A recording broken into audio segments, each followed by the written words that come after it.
Ça sent la saison blanche pour le Barça. Comme tu as pu le voir en titre, dans cette vidéo, il s'agira de parler du FC Barcelone, cet immense club qui ne traverse pas sa meilleure période historiquement. On a connu un Barça plus grand que celui qu'on a actuellement. Et le Barça qui était engagé dans 3 compétitions en début de saison. La Coupe du Roi, la Liga et la Champions League. Sans oublier qu'ils ont déjà perdu la Super Coupe d'Espagne remportée par le Real Madrid. Donc il ne reste plus que 3.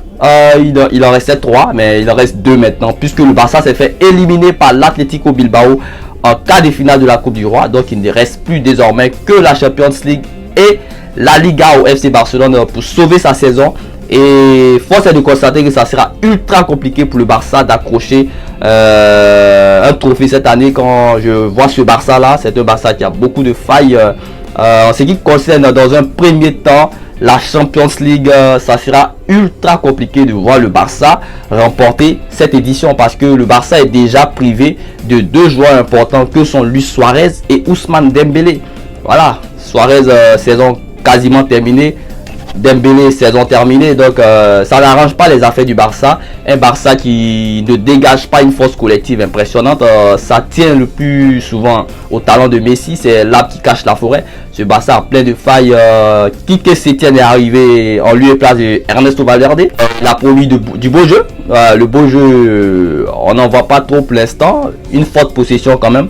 Voilà, le Barça a désormais une possession supérieure à son adversaire depuis que Quique Setien a pris les rênes de l'équipe. Mais le Barça a la possession, c'est pas un Barça qui est ultra dangereux, c'est un Barça qui a la possession, mais tu sens pas le danger quand ils ont le ballon. Voilà, ça ronronne, pas spécialement de danger. C'est un nouveau entraîneur qui vient d'arriver, on va lui laisser le temps de mettre en place ce qu'il veut. Mais là, sur cette saison, ça sera très compliqué pour lui de réussir à faire de ce Barça là une équipe solide et compétitive en Europe. Ça sera très compliqué pour ce Barça là. Et puis le cas Antoine Griezmann, j'ai toujours pensé depuis le début que c'était un mauvais choix de casting de faire signer Antoine Griezmann.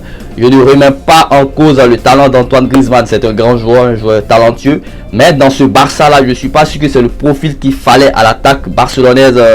Messi est vieillissant, il ne déclenche plus de courses, voilà, très souvent. Suarez c'est le buteur, donc le 3e élément aurait été mieux que ce soit un percuteur sur les ailes, profil Ansu Fati, profil Neymar, voilà, ça aurait été plus complémentaire pour l'attaque.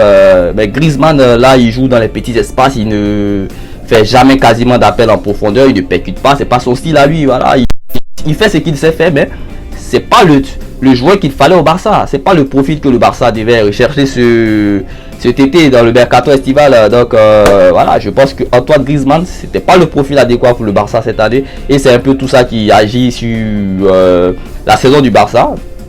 Et maintenant on va se pencher sur le Barça en Liga, qui est à 3 points du Real Madrid. Mathématiquement rien n'est joué, c'est encore jouable effectivement, 3 points ce n'est rien. Mais à observer les deux équipes, tu sens un Real plus sérieux dans ses matchs, plus solide. Même si le Real s'est fait éliminer aussi en Coupe du Roi, mais elle restait sur 22 matchs sans défaite.